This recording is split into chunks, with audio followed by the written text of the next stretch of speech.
Ouman alustas tööd Kuressaares juba 22 aastat tagasi, 1998. aastal ja koos siis äsja valminud juurdeehitusega on meil praegu tootmispinda kokku 3500 ruutmeetrit. Ja juba umbes viimased 15 aastat on meie kollektiiv olnud stabiilne 150 inimese ümber. Meie peamisteks tootegruppideks on kütte- ja ventilatsiooni automaatika. Kokku toodame aastas 1,5 miljonit toodet.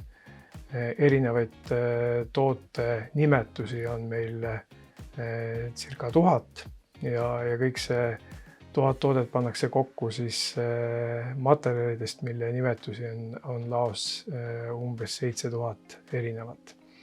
Ja tähelepanuväärne on see, et peaaegu kogu Oumani toodangust on siis valminud meie oma tootearenduse loominguna. Umbes 80 peamist klienti